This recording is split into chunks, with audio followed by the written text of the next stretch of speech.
Hello friends, welcome to Yadnya investment academy. Good morning. आज की ताज़ा खबर में आपका स्वागत है।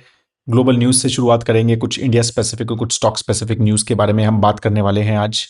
वीडियो को लास्ट तक आज भी ज़रूर देखिएगा। छोटा सा नॉलेज सेक्शन लास्ट में है। स्टार्ट करने से पहले आपको बता दूं, हैप्पी न्यू ईयर कोड हमने ये लॉन्च किया है न्यू, राइट, जिसमें we are giving very good discounts on our product, stockometer, fundometer और मॉडल पोर्टफोलियोज पे। ठीक है, तो अगर आपको लगता है कि हम ठीक ठाक अच्छा काम करते हैं और एक रिटेल इन्वेस्टर्स के हिसाब से कुछ बहुत अच्छे प्रोडक्ट्स हमने बनाए हुए हैं, तो प्लीज़ एक बार इन्वेस्टरइंडिया.इन वेबसाइट पे जाके ज़रूर चेक कीजिए। अच्छे डिस्काउंट्स हैं जो अवेलेबल हैं अभी। तो कूपन कोड वगैरह आपको सब डिटेल्स जो है वहाँ पर मिल जाएंगी। Happy new year coupon code है, यहाँ पर फ्लैश भी हो रहा होगा। ठीक है, और सब डिटेल्स आप वेबसाइट पे चेक कर सकते हैं। स्टार्ट करते हैं। सबसे पहले बात करेंगे ग्लोबल न्यूज़ के बारे में। तो अगेन मार्केट्स तो यूएस और मतलब क्योंकि फर्स्ट ऑफ जैन है थी कल एंड आज सेकंड है, तो मार्केट्स तो क्लोज थी कल, US markets and European markets. तो इंडिया की ही मार्केट बेसिकली फर्स्ट जैन को चलती है शायद। हार्डली मतलब मेजरली आई डोंट थिंक कि कोई भी मेजर मार्केट्स हैं वर्ल्ड में जो फर्स्ट जैन को खुली होती है। तो India is the only market. तो कल जो है ग्लोबली तो इसलिए कुछ एक्टिविटी ज़्यादा नहीं थी। तो एक न्यूज़ मैं पढ़ रहा था जो ग्लोबल से आ रही थी, वो है सोवरन वेल्थ फंड की। तो बेसिकली बार बार ये बात चल रही है ना, फॉरेन इंस्टीट्यूशन इन्वेस्टर्स पैसा निकाल रहे हैं इंडिया में, राइट। यूएस मार्केट्स अच्छा कर रहे हैं, तो वो मतलब पैसा भी जा रहा है वहाँ पर। तो जो सोवरन वेल्थ फंड्स होते हैं ना, आपको पता ही है वेल्थ फंड्स क्या होते हैं, या पेंशन फंड्स, जो बेसिकली बड़े बड़े इंस्टीट्यूट्स होते हैं जो कि या तो कंट्री लेवल पे होते हैं या गवर्नमेंट लेवल पे होते हैं या स्टेट गवर्नमेंट लेवल पे होते हैं, राइट। तो इनके पास एक काफ़ी बड़ा मतलब कॉर्पस होता है टिपिकली। मतलब मैं एक नंबर देख रहा था, तो मतलब ऑलमोस्ट सोवरन वेल्थ फंड्स जो है वो ऑलमोस्ट $15 ट्रिलियन का एसेट्स मैनेज करते हैं, राइट। और अगर हम इसमें सारे state owned investors, pension funds वगैरह, सेंट्रल बैंक सब मिला लें, तो $60 ट्रिलियन के एसेट्स हैं जो गवर्नमेंट्स अलग अलग जगह पे इन्वेस्ट करती है, राइट। तो इस तरह का ये काफ़ी बड़ा मतलब काफ़ी बड़ा जो है इन्वेस्टमेंट करते हैं। तो अगर 2025 में बात करें ना, तो सोवरन वेल्थ फंड्स और ये पेंशन फंड जो है, इन्होंने ऑलमोस्ट $132 बिलियन, ठीक है, वो उन्होंने इन्वेस्ट किया है। ठीक है, और उसमें से आ, नहीं मतलब 132 बिलियन डॉलर टोटल जो है इन्होंने सिर्फ यूएस में इन्वेस्ट किया है। और टोटल जो है अराउंड 260-270 बिलियन डॉलर जो है टोटल इन्होंने इन्वेस्ट किया। उसमें से आधा सिर्फ एक ज्योग्राफी में इन्वेस्ट किया। ठीक है, तो एक रिपोर्ट में उसमें दिख रहा था। तो मतलब जैसे इंडिया है, चाइना है, इंडोनेशिया है, राइट, इन कंट्रीज में 28% ड्रॉप है इन इन्वेस्टमेंट्स का, सोवरेन फंड्स का, एज कंपेयर टू 2024 बोल रहा हूँ मैं। ठीक है, तो बेसिकली ये सब रीजंस हैं, राइट। यूएस की जो ग्रोथ रही है, स्पेशली जो एआई ड्रिवन एक मतलब ग्रोथ रही है, या डिस्कशंस हुए हैं, या मेनिया चला है, और राइट, तो उसका बहुत बड़ा इम्पैक्ट है कि फॉरेन इंस्टीट्यूशन इन्वेस्टर्स जो कोई भी मतलब ये वेल्थ फंड्स हो गए या टोटल इन्वेस्टर्स हो गए, उनको लग रहा है कि यार यूएस में ही अच्छी ग्रोथ है ना, यूएस की ही इतनी इनोवेटिव ज्योग्राफी है या इतनी इनोवेटिव कंपनीज है, वहीं पर इन्वेस्ट करते हैं, बाकी क्यों कहीं जाए, राइट। और उसकी वजह से ही मतलब वहाँ का मार्केट अच्छा भी किया, मतलब इंडिया से अच्छा किया। ठीक है, और मतलब दूसरा ये है कि एक वैल्यूएशन पर्सपेक्टिव से भी एक वो अच्छे खासे प्रीमियम लेवल पे चल रहा है, राइट। तो ये सारे फैक्टर्स भी हैं। हाँ, इंडिया में कि हम इंडिया की भी बात कर सकते हैं कि इंडिया की वैल्यूएशन या फिर इंडिया में US trade deals and everything, right, वो भी रीजंस हैं कि इंडिया में फॉरेन इंस्टीट्यूशन इन्वेस्टर पैसा नहीं डाला, राइट, 2025 में। बट ये एक भी एक बहुत बड़ा रीजन है कि there were better opportunities in US, very good opportunity in US only, right. तो वो भी चीज़ थी। बाकी बीवाईडी के कुछ नंबर्स में देख रहा था, राइट। तो वर्ल्ड की अभी सबसे बड़ी इलेक्ट्रिक कार कंपनी है वो, तो उनकी स्लो हो गई है ग्रोथ। 2025 में उन्होंने सिर्फ 7.7% से ग्रो किया है, जो कि 5 साल में सबसे वीकेस्ट है। मतलब दिसंबर की उनकी सेल जो है 18% गिरी है। बीवाईडी पता है आपको, यूएस की मतलब sorry, चाइना की कंपनी है। They are bigger than Tesla now in terms of volume of growth, right. तो इससे पता चल रहा है कि मतलब अगेन बार बार बात हो रही है ना, चाइनीज मार्केट स्लो हो रही है, चाइनीज डोमेस्टिक मार्केट स्लो हो रही है, रियल एस्टेट इश्यूज आ रहे हैं। तो इन सब जो है ना, ये थोड़े इंडिकेटर्स होते हैं कि इससे थोड़ा सा पता चलता है कि कंजम्पशन स्लो हो रहा है चाइना में, राइट। तो Chinese domestic market, China is doing very good in exports, right, but domestic market is really a concern currently, it seems from the growth perspective in China. ठीक है, बाकी India specific बात करें तो अगर GST के numbers आ गए कल, फर्स्ट को आ जाते हैं, आपको पता ही है। तो 1.75 लाख करोड़ का नंबर आया दिसंबर का। दिसंबर का नंबर बेसिकली नवंबर में का नंबर होता है। नवंबर में जो जीएसटी है वो दिसंबर में पे करना होता है, ठीक है। तो वैसे दिसंबर का बोलते लेकिन दिसंबर का है। तो 1.75 लाख करोड़ आया। इंटरेस्टिंगली 6% का ग्रोथ है even with GST cuts, right, जो कि अक्टूबर में अनाउंस हुए, राइट, मतलब 22 सितंबर को, ठीक है। तो इवन विद दैट 6% का growth I think is very very good, right. तो ये अगेन, ये सब अगेन मैं जैसे बोल रहा हूँ, लीडिंग इंडिकेटर्स हैं। तो ये आपको बताते हैं कि यार इकोनॉमी कैसा कर रही है, ग्रोथ कंजम्पशन कैसा है, कंपनीज कैसा कर रही हैं, राइट। तो ये सब चीज़ें थोड़ी मैच करनी होती है। अब आप, काफ़ी लोग बोलते हैं ना कि यार जीडीपी के नंबर्स गलत हैं, राइट, या इसके गलत है, इसके गलत है। तो ये सब चीज़ें मैच हैं। अब हाँ, जीएसटी बढ़ ही नहीं रहा, जीएसटी कलेक्शन बढ़ ही नहीं रहा, लेकिन अब बोल रहे हैं कि नहीं नहीं, कंपनीज का पीएमआई नंबर बहुत अच्छा है या फिर जीडीपी बहुत अच्छा है, तो वो मैच जो है वो टिपिकली नहीं होगा।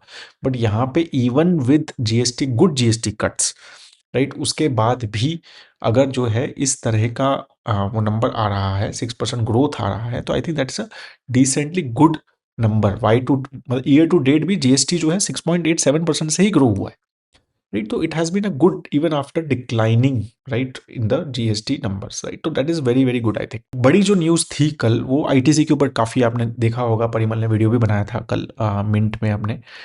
तो बेसिकली क्या हुआ है कि गवर्नमेंट का नोटिफिकेशन आया है कि 1 फरवरी से सिगरेट्स, बीडीज, पान मसाला, टोबैको प्रोडक्ट्स सब कॉस्टलियर हो जाएंगे।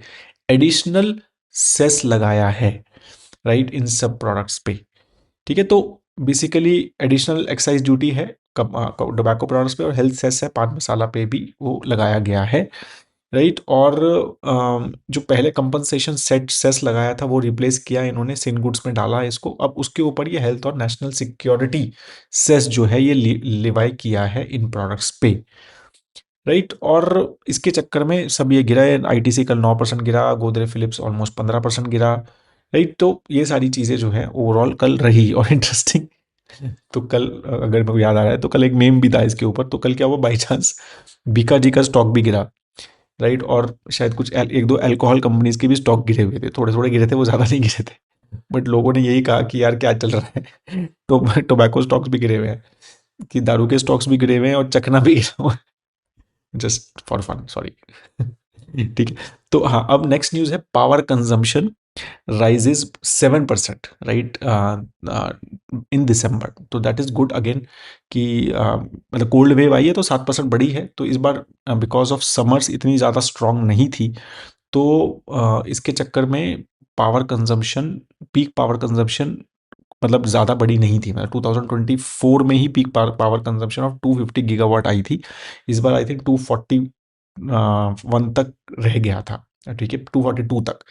तो दिसंबर में लेकिन because of good cold wave in the country currently, तो 7% जो है वो राइज हुआ है ओवरऑल पावर कंजम्पशन का इन इंडिया, राइट। सो ये चीज़ भी हमें, मतलब उस हिसाब से पावर स्टॉक्स के बारे में हम डिस्कस कर सकते हैं। मैं जैसे आपको बता रहा था कि कल भी हमारा डिस्कशन हुआ था आरबीआई की एफएसआर रिपोर्ट पे, राइट, जो कि 6 मंथली रिपोर्ट आती है उनकी, फिनेंशियल स्टेबिलिटी रिपोर्ट।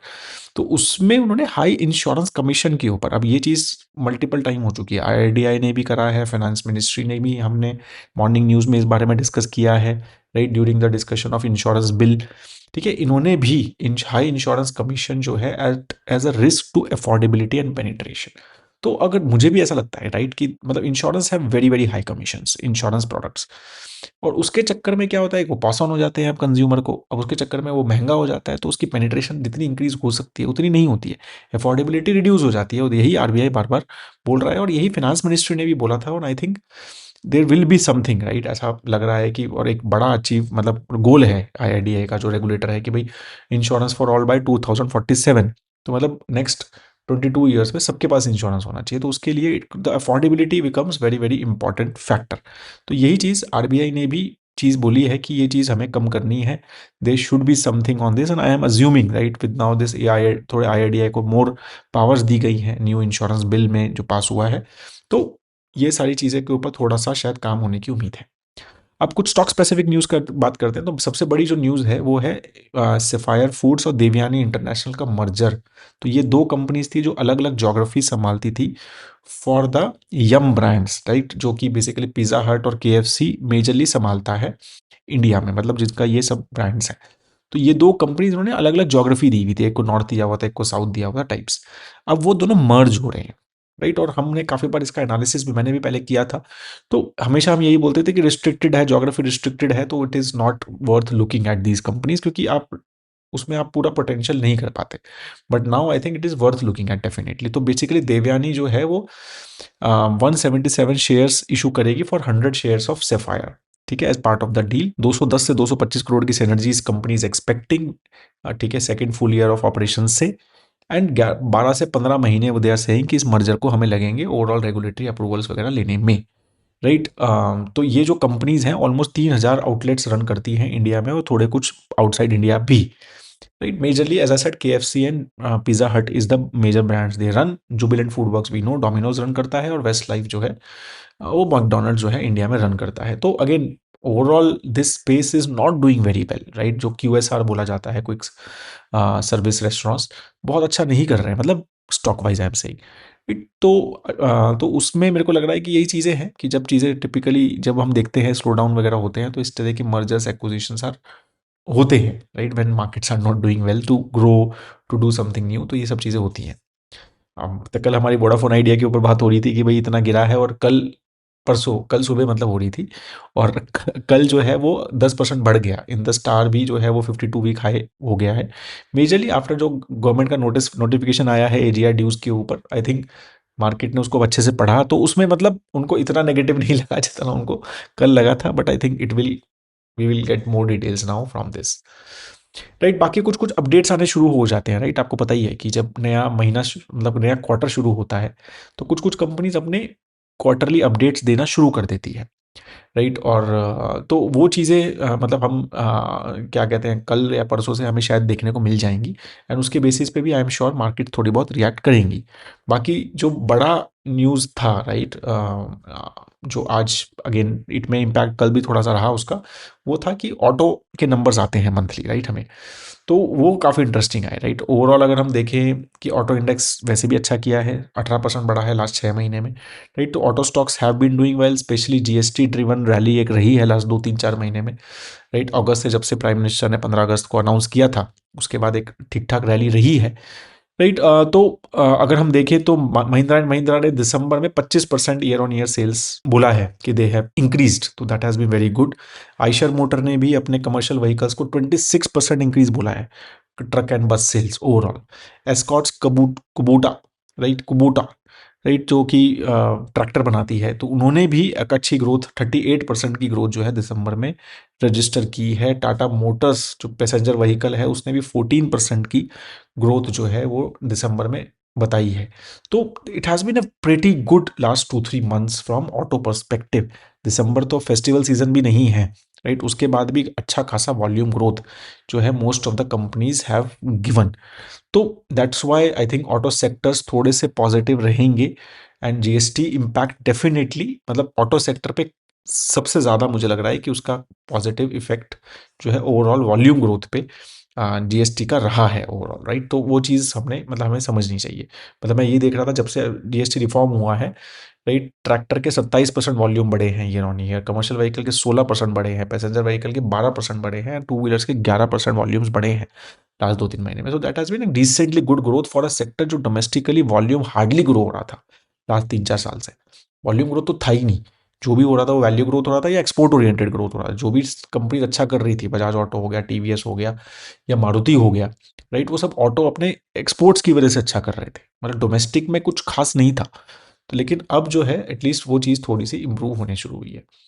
बाकी एक नेगेटिव न्यूज़ थी इंडिगो के लिए, one more negative news actually Indigo के लिए, जो काफ़ी सारी चली रही हैं उनकी। 458 करोड़ की GST पेनल्टी का ऑर्डर आया है। Airline is saying that they will challenge it, right, and I think we will understand how things basically goes from air. Ola electric के भी अपडेट्स आए। अगेन ओला इलेक्ट्रिक में बहुत सारी नेगेटिव न्यूज़ चल रही है। थोड़ी सी एक पॉजिटिव न्यूज़ ये आई थी कि दिसंबर में उनका मार्केट शेयर थोड़ा बढ़ा है, नवंबर में 7% पे मार्केट शेयर चला गया था, राइट? अभी वो वापस 9.3% बढ़ा है। कंपनी एक्सपेक्टेड, मतलब जो एनालिस्ट एक्सपेक्ट कर रहे हैं वो ये है कि भाई उनकी सर्विस, वो हाइपर सर्विस जो उन्होंने लॉन्च किया है उसके चक्कर में थोड़ा सा एक कॉन्फिडेंस आया है कि भाई सर्विस जो उनके मेजर इश्यूज हो रहे थे सर्विस में, वो I think they are saying कि 24 आवर्स में, मतलब कुछ same day service they are doing. तो वो सारी चीज़ें में I think they are basically एक कॉन्फिडेंस डेवलप हुआ है, एंड दे आर सेइंग कि नेक्स्ट लास्ट 15 डेज में they market share has improved a lot. तो वो चीज़ें भी यहाँ पर रही हैं। ठीक है, बाकी I think we have already talk about ITC, काफ़ी ज़्यादा गिरा है on excise duty, and I think market will keep on tracking that overall impact कितना रहेगा विद दैट रूलिंग जो कि एक्साइज ड्यूटी लगाई है टोबैको प्रोडक्ट्स वगैरह पे।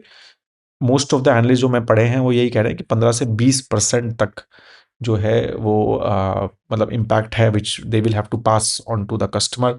तो उसमें वॉल्यूम ग्रोथ या फिर डी ग्रोथ बेसिकली हो सकता है इस सब चीज़ों पे। Let's see how basically things goes. So that is all on the major news. If you think that I have miss something तो let me know in the comment section. आज का हम नॉलेज सेक्शन अब यहाँ पर कर लेते हैं। तो ये बहुत इंटरेस्टिंग मेरे को नंबर मिला ऑन एक्स। तो बेसिकली काफ़ी बार होता है ना कि कितने इंडिया के बड़े ब्रांड्स कौन-कौन से हैं सबसे बड़े? अगेन पॉपुलर में हम बात करते हैं काफ़ी सारे, बट एक्चुअली पैसे वाइज़ सबसे बड़े ब्रांड कौन से हैं, राइट? तो अमूल तो है ही सबसे बड़ा। तो $10 बिलियन का अमूल ब्रांड, मतलब ब्रांड कह लो या फिर उस ब्रांड पे सेल हुई है, राइट? साइज़ अगर हम देखें तो $10 बिलियन इज़ लाइक 90-95,000 करोड़ और ऑलमोस्ट 1 लाख करोड़ रुपीज़ की जो है वो ब्रांड है। फिर फॉर्च्यून इंटरेस्टिंगली नंबर 2 है, जो कि ऑयल ब्रांड है। वी नो विल्मर का है, अदानी विल्मर था, तो Adani I think is out almost, right? तो विल्मर ब्रांड है जो कि एक सिंगापुर कंपनी है। तो उनका है, राइट? $5.9 बिलियन का सेल होता है फॉर्च्यून के नाम से, राइट? ऑयल है, अब तो इनके काफ़ी सारे और भी प्रोडक्ट्स इन्होंने लॉन्च किए हैं। फिर आशीर्वाद नंबर 3 है, आईटीसी, राइट? तो Amul is not listed, Fortune is listed, ITC is listed. फिर ज़ूडियो, ट्रेंट $1.2 बिलियन का ब्रांड हो गया है ज़ूडियो, राइट? फिर सर्फ एक्सेल $1.2 बिलियन का, very very big brand, right? Parle G is $1 billion brand, not listed. Venky's, ठीक है, 0.5% listed, right? India Gate 0.5 KRBL का है शायद, ये भी listed. Lifebuoy again listed, Hindustan Lever and again, तो 3 तो हिंदुस्तान लीवर के हैं, Surf Excel, Lifebuoy and Dove in right top 10, and rest are separate companies. So ITC एक ही बड़ा ब्रांड बना पाया, and that's why I think वही चीज़ें हैं कि they still have so much dependence on cigarette, and that's why कोई भी सिगरेट पे कोई भी टैक्स वगैरह या कोई नेगेटिव न्यूज़ होती है तो मतलब कंपनी जो है वो बहुत ज़्यादा नेगेटिव रिएक्ट करती है। तो again they could just make one big brand, and I think they need many more, 2-3 more, like what these guys have done, and then only जो है उस उनको वैल्यूएशन जो है वो बेटर मिलेगा, और they will get the valuations which other FMCG get. ठीक है, so that is all I have on this. If you still have any question, as I said, please write in the comment section. I just want to wish you all again a very very happy new year. ये coupon code मैंने जैसे बताया वो live है हमारी website पे, good discounts are available, तो please do check. Have a great time है दोस्तों। जय हिंद।